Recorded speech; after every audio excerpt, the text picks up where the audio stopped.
Assalamualaikum warahmatullahi wabarakatuh. Sebelumnya, perkenalkan aku Muhammad Hadi Anilda, di sini sebagai mentor untuk mata kuliah Bangunan Tenaga Air.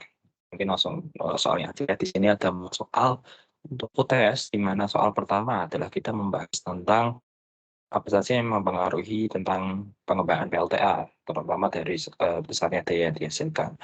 Oke, jadi pada soal pertama itu kan PLTA itu kan sistemnya mengubah energi kinetik dari air menjadi energi listrik dengan turbin dan generatornya. Di mana untuk menggerakkan tersebut kita perlu air, jadi kita perlu debit, kita perlu volume dari kumpulan debit itu selama beberapa waktu. Terus untuk menggerakkan suatu air harus ada kemiringan, entah itu nanti dari kemiringan lahan maupun dari tinggi jatuh.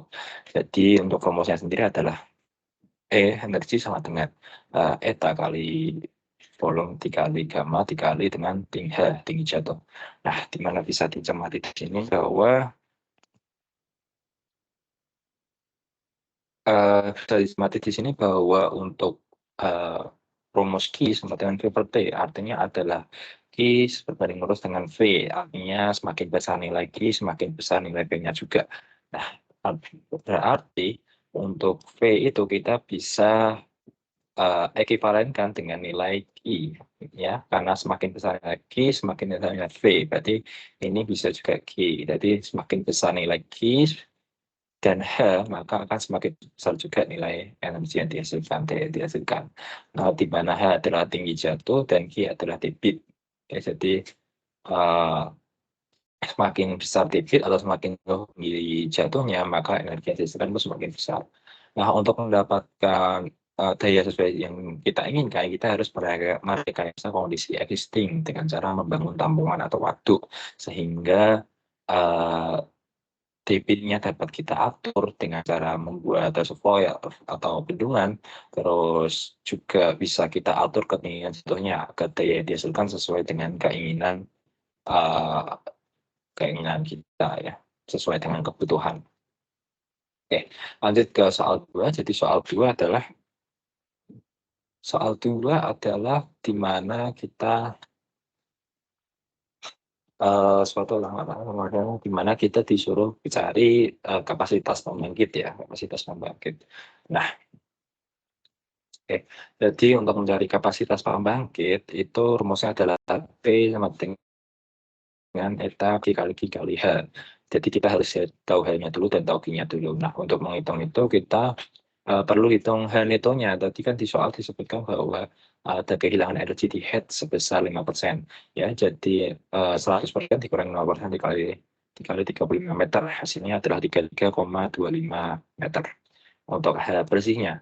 Dengan mencari kapasitas, kita kalikan saja faktor efisiensinya dikali dengan gravitasi, dikali dengan debit, dikali dengan netonya. Hasilnya adalah segini, ke 119,12 kilowatt. Nah, selanjutnya adalah kita cari kapasitas pembangkitnya, ya, karena tadi di soal disebutkan bahwa diperlukan cadangan 25%. Jadi kita asumsikan kebutuhan saat ini adalah nih, ya. Nah, jadi kita perlu cadangan sebesar 25%, itu tinggal kita dikalikan aja. Di 1 kali 25 dikali sekian, 3 dibagi dengan lot faktornya, hasilnya adalah 5569,8575. Oke, selanjutnya di soal 3 kita disuruh cari, ya.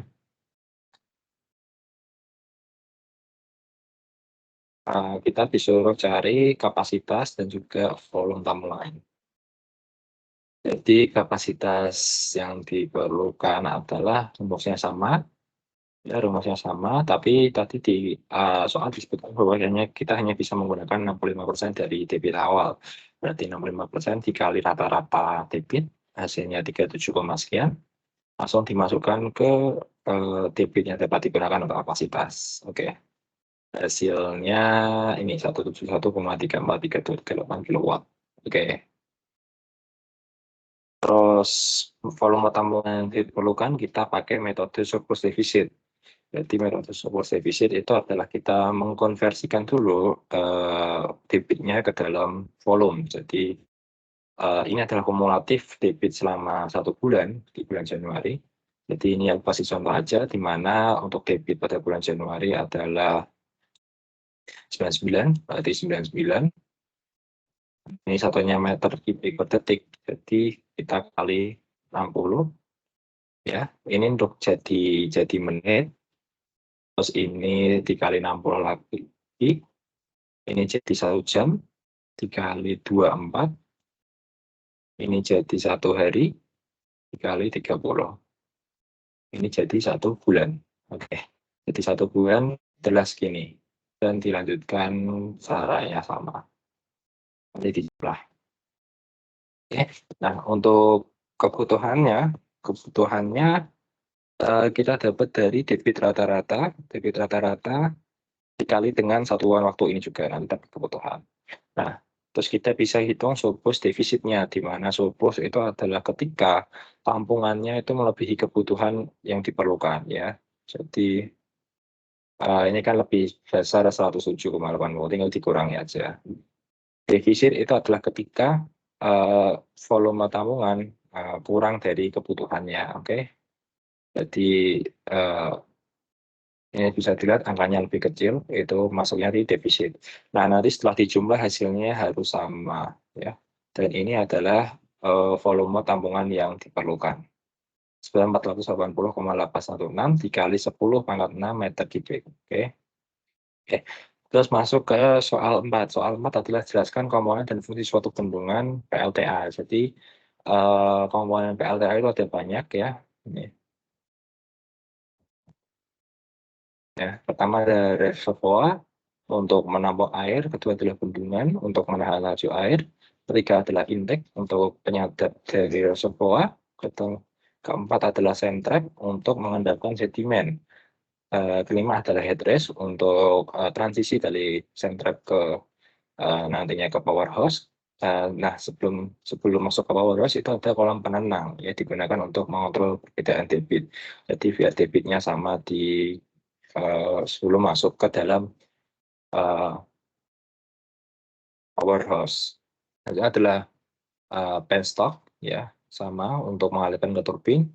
Nah, ini ada surge tank. Jadi surge tank itu nanti ini ada di bawahnya. Surge tank itu seperti ini. Ini surge tank itu agar ketika terjadi penutupan itu dan ketika terjadi water hammer itu pipanya tidak meledak ya. Jadi nanti airnya naik ke atas, jadi surge tank untuk mengurangi tekanan dari water hammer. Selanjutnya adalah power hose diisi oleh turbin generator.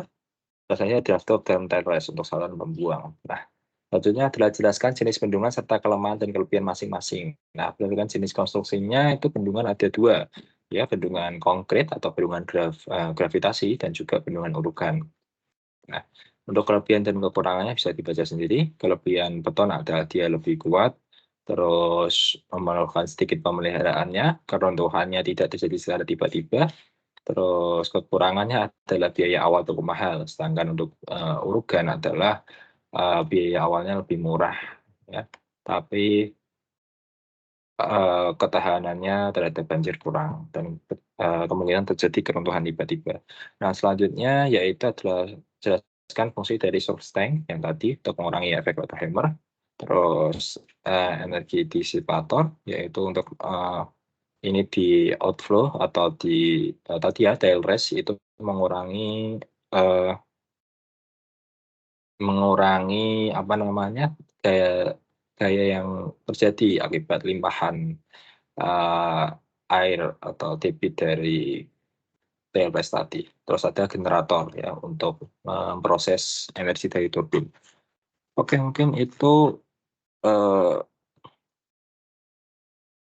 apa namanya? Itu untuk SNJ